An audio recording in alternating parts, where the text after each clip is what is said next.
اعوذ باللہ من الشیطان الرجیم بسم اللہ الرحمن الرحیم۔ شہد کی مکھی کی طرف وحی کی تحقیق، حشرات الارض کو مارنے کا شرعی حکم، علاج کرنا اور دوا استعمال کرنا، قرآن مجید کی آیات اور احادیث مبارکہ کی روشنی میں مختصراً گفتگو۔ سورہ نحل آیت نمبر 68 اور 69 اللہ تعالیٰ کا ارشاد ہے، اور تیرے رب نے شہد کی مکھی کے دل میں ڈالا کہ وہ پہاڑوں میں اور درختوں میں اور اونچے چھپروں میں گھر بنائیں، پھر تو ہر قسم کے پھلوں سے رس چوس، پھر اپنے رب کے بنائے ہوئے آسان راستوں پر چلتی رہ۔ ان کے پیٹوں سے رنگ برنگ کے مشروب نکلتے ہیں، اس مشروب شہد میں لوگوں کے لیے شفا ہے، بے شک اس میں غور و فکر کرنے والوں کے لیے ضرور نشانیاں ہیں۔ شہد کی مکھی کی طرف وحی کی تحقیق۔ اس آیت میں اللہ تعالیٰ نے فرمایا اور ہم نے شہد کی مکھی کی طرف وحی کی۔ علامہ ابن اثیر جزری وحی کے معنی بیان کرتے ہوئے لکھتے ہیں، حدیث میں وحی کا باکثرت ذکر ہے، لکھنے، اشارہ کرنے، کسی کو بھیجنے، الہام اور کلام خفی پر وحی کا اطلاق کیا جاتا ہے۔ اصطلاح شرع میں وحی کا معنی یہ ہے، اللہ کے نبیوں میں سے کسی پر جو کلام نازل کیا جاتا ہے وہ وحی ہے۔ وحی کا اطلاق الہام پر بھی کیا جاتا ہے، دل میں باطریق فیضان خیر کسی معنی کو ڈالنا وحی کہلاتا ہے۔ کسی چیز کو کسی کے دل میں القاء کرنا اور ڈالنے کو بھی وحی کہا جاتا ہے، جیسا کہ سورہ الشورى آیت نمبر 51 ترجمہ، اور کسی بشر کے یہ لائق نہیں کہ اللہ اس سے کلام کرے مگر وحی سے۔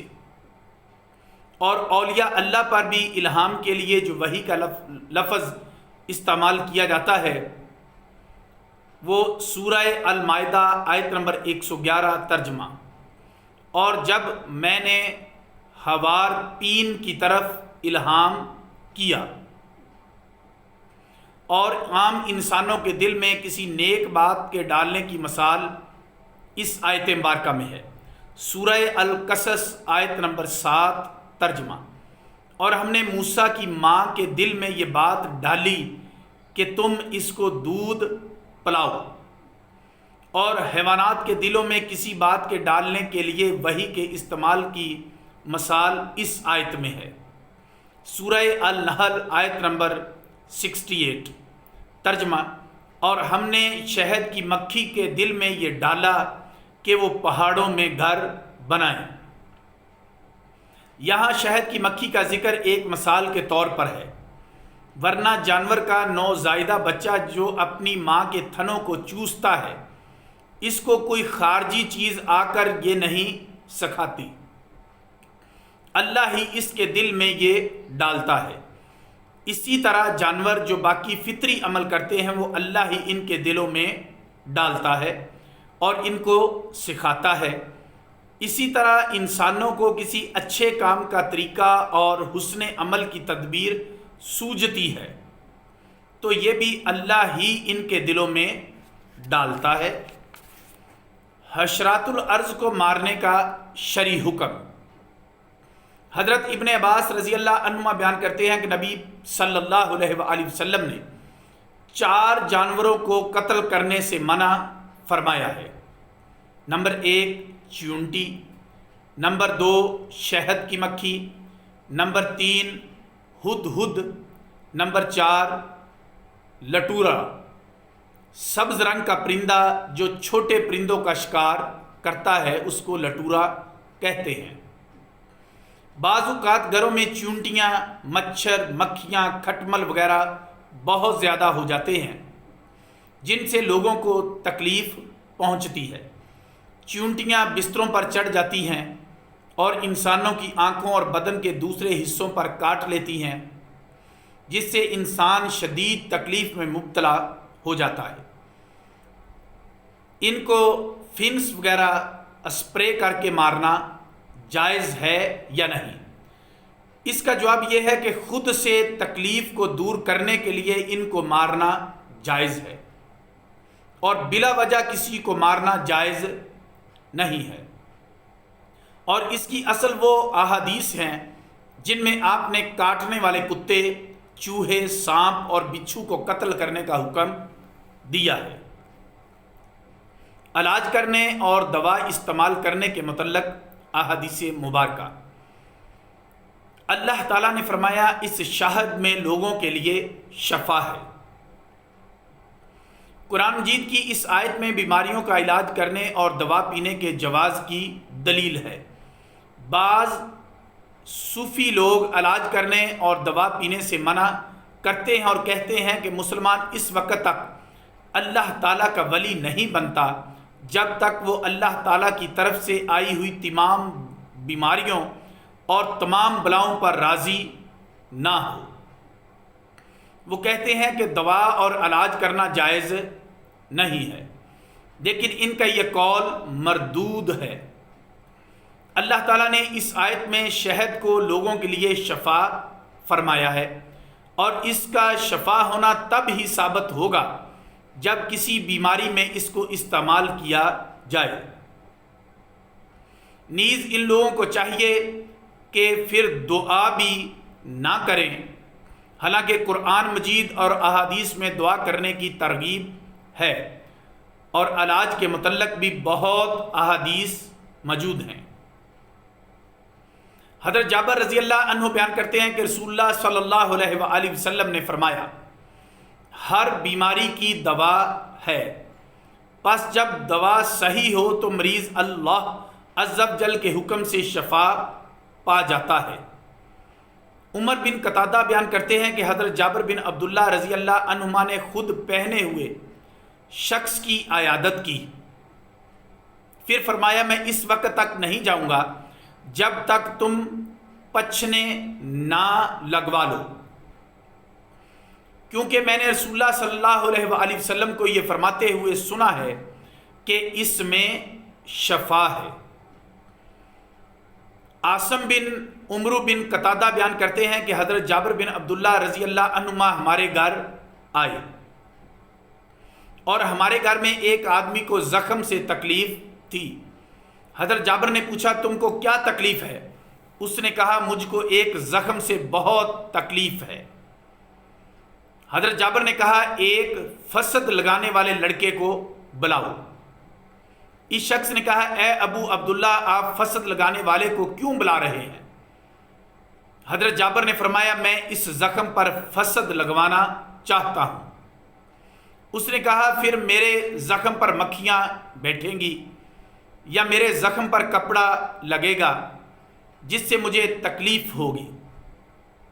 جب حضرت جابر نے یہ دیکھا کہ یہ شخص فسد لگوانے سے گھبرا رہا ہے تو انہوں نے کہا رسول اللہ صلی اللہ علیہ وآلہ وسلم نے یہ فرمایا ہے اگر تمہاری دعاؤں میں سے کسی دوا میں خیر ہے تو فسد لگوانے میں خیر ہے، یا شہد کے ایک گھونٹ میں ہے، یا لوہے کی آگ سے گرم کر کے داغ لگوانے میں ہے۔ آپ نے فرمایا میں داغ لگوانے کو پسند نہیں کرتا۔ پھر ایک فسد لگانے والا آیا اور اس کی فسد لگائی، اس سے اس کی تکلیف ختم ہو گئی۔ حضرت جابر رضی اللہ عنہ بیان کرتے ہیں کہ حضرت ام سلمہ رضی اللہ عنہا نے رسول اللہ صلی اللہ علیہ وآلہ وسلم سے فسد لگوانے کی اجازت طلب کی۔ نبی صلی اللہ علیہ وآلہ وسلم نے حضرت ابو طیبہ رضی اللہ عنہ کو فسد لگانے کا حکم دیا۔ حضرت جابر رضی اللہ عنہ نے بتایا کہ حضرت ابو طیبہ حضرت ام سلمہ رضی اللہ عنہا کے رضائی بھائی تھے یا نابالغ لڑکے تھے۔ حضرت جابر رضی اللہ عنہ بیان کرتے ہیں کہ رسول اللہ صلی اللہ علیہ وآلہ وسلم نے حضرت ابی بن کعب رضی اللہ عنہ کے پاس ایک طبیب بھیجا انہوں نے ان کی ایک رگ کاٹ کر داغ دیا۔ حضرت جابر رضی اللہ عنہ بیان کرتے ہیں کہ حضرت سعد بن معاذ رضی اللہ عنہ کے بازو کی ایک رگ میں تیر لگا تو نبی صلی اللہ علیہ وآلہ وسلم نے اپنے مبارک ہاتھ سے تیر کے پھل سے اس کو داغا، ان کا ہاتھ سوج گیا تو آپ نے اس کو دوبارہ داغا۔ حضرت ابن عمر رضی اللہ عنہ بیان کرتے ہیں کہ رسول اللہ صلی اللہ علیہ وآلہ وسلم نے فرمایا، بخار جہنم کے جوش سے ہے، اس کو پانی سے ٹھنڈا کرو۔ حضرت اسما رضی اللہ عنہ بیان کرتی ہیں کہ جب ان کے پاس بخار میں مبتلا کوئی عورت لائی جاتی تو وہ پانی منگوا کر اس کے گریبان میں ڈالتی اور بیان کرتی کہ رسول اللہ صلی اللہ علیہ وآلہ وسلم نے فرمایا ہے بخار کو پانی سے ٹھنڈا کرو، اور فرمایا ہے یہ جہنم کے جوش سے ہے۔ حضرت عکاشہ بن محسن کی بہن ام قیس بنت محسن بیان کرتی ہیں کہ میں اپنے دودھ پیتے بچے کو لے کر رسول اللہ صلی اللہ علیہ وآلہ وسلم کی خدمت میں حاضر ہوئی۔ اس نے آپ پر پیشاب کر دیا، آپ نے پانی منگا کر اس پر بہا دیا۔ پھر میں اپنے ایک اور بچے کو لے کر آپ کی خدمت میں گئی جس کا میں نے گلا دبا دیا تھا، تالو کی بیماری کی وجہ سے جو گلا دبایا جاتا ہے۔ آپ نے فرمایا تم اپنے بچے کا حلق کیوں دباتے ہو؟ تم اس عود ہندی کو لازمی رکھو، اس میں 7 چیزوں سے شفا ہے، ان میں نمونیا بھی ہے، تالو کی بیماری میں ناک سے دوا ڈالی جاتی ہے اور نمونیا میں منہ سے دوا ڈالی جاتی ہے۔ حضرت ابو ہریرہ رضی اللہ عنہ بیان کرتے ہیں میں نے نبی صلی اللہ علیہ وآلہ وسلم کو یہ فرماتے ہوئے سنا ہے کہ کلونجی میں موت کے سوا ہر بیماری کی شفا ہے۔ حضرت ابو سعید خدری رضی اللہ عنہ بیان کرتے ہیں کہ رسول اللہ صلی اللہ علیہ وآلہ وسلم کی خدمت میں ایک شخص نے حاضر ہو کر عرض کیا کہ میرے بھائی کو دست لگ گئے ہیں۔ رسول اللہ صلی اللہ علیہ وآلہ وسلم نے فرمایا اس کو شہد پلاؤ۔ اس نے اس کو شہد پلایا، پھر آ کر کہا میں نے اس کو شہد پلایا تھا، اس کے دست بڑھ گئے۔ آپ نے 3 بار اس سے یہی فرمایا۔ جب وہ 4تھی بار آیا تو آپ نے فرمایا اس کو شہد پلاؤ۔ اس نے کہا میں نے اس کو شہد پلایا تھا مگر اس کے دست اور بڑھ گئے۔ رسول اللہ صلی اللہ علیہ وآلہ وسلم نے فرمایا اللہ کا قول سچا ہے اور تمہارے بھائی کا پیٹ جھوٹا ہے۔ اس نے پھر اپنے بھائی کو شہد پلایا اور اس کے بھائی کو شفا ہو گئی۔ وما علینا الا البلاغ المبین۔